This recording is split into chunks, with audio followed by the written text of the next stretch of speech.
Hello and welcome to another episode of the News and Game Review.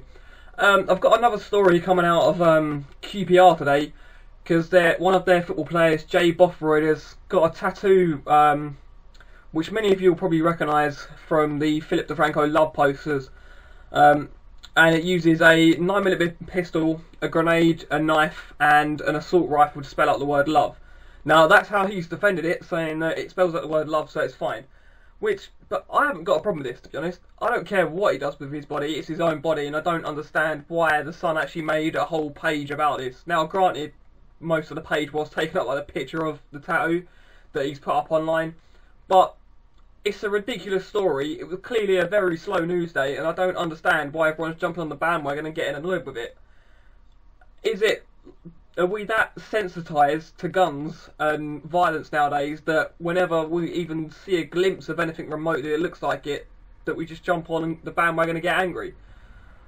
It boggles my mind, to be honest, and I just don't quite understand why everyone's getting annoyed about it.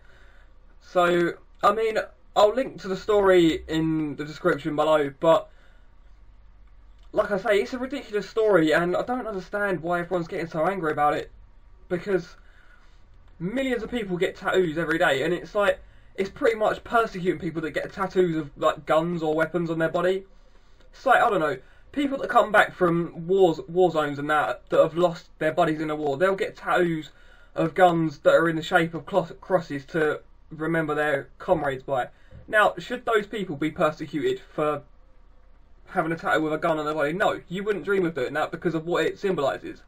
And this tattoo spells out a word, but it's only because it's got uses guns to do that everyone's getting angry with it. And it's just because it's meant to be a sensitive and soft word that everyone's getting so angry about it. And it just pisses me off, to be honest. Now that's enough of that one, but we've got another story actually as well, and it's about legal highs.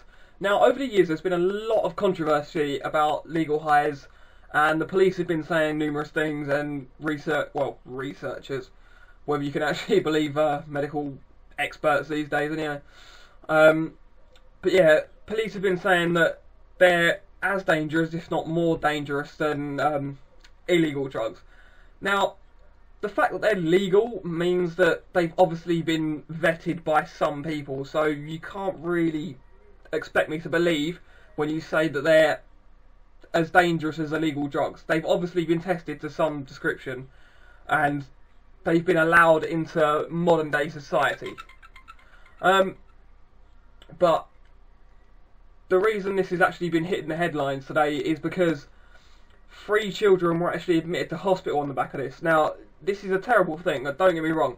I'm not going to say it's not bad, but they were obviously either 1, brought the legal highs and it was given to them and they were allowed to do it, or 2, they got it illegally or were given it to from someone and they decided to go and take it or take too much of it. Now, it's unclear what actually happened. All 3 of them are in hospital and are in a stable condition now, but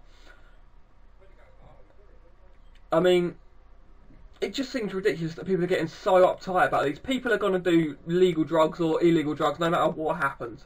It's like everyone's getting angry about Brighton maybe having a place that people can go and do drugs without getting like persecuted at all or getting charged with anything. And a lot of people are saying, oh yeah, but it doesn't get anybody put into prison that does drugs, and like dealers can just go around dealing it. And it's like, no, it's not doing that at all. All it's doing is allowing people that do want to do drugs recreationally to go out and do it without fear of being put in a police cell, which is just ridiculous because it wastes money, and you could just be taxing the drugs and using those drugs to make more money and sorting your economy out, which I personally think should be done.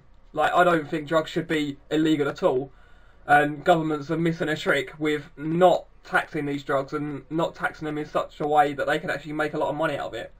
Because the illegal drugs industry will just, well, it won't even be illegal if they actually legalise drugs. It will boom, and then people will want to buy the drugs. Fair enough, some people will still buy them illegally from sources that possibly could kill them because they don't want to like harm their dealer, but seriously, like, the economy is in such a state at the moment around the world, like globally, everywhere is struggling. Why not use something that you're spending millions of pounds trying to defend against worthlessly, and just save yourself a bit of, like, millions of pounds? And I don't know, it just angers me that people are still getting so uptight about illegal drugs. I've got friends that do drugs, and like, it doesn't bother me, it doesn't affect me. They're not pressuring me to do it. Fair enough, some people do get peer pressure to do it, but to be honest, they're just weak individuals that can't stand up for themselves. If you're a strong individual and you can stand up for yourself and just say why you don't want to do things, people normally won't press you to do things. And if your so-called friends do push you into doing drugs, just get the hell out of there. Don't even hang around with them anymore, because they're not your friends, to be honest. Yeah, anyway, that's enough from me. Let me know what you guys think in the description. I know it's been a bit of a ranty video, but I don't know, these stories just anger me, and I don't understand why people are getting so uptight about them. But yeah, anyway, let me know what you guys think, and I'll see you again soon.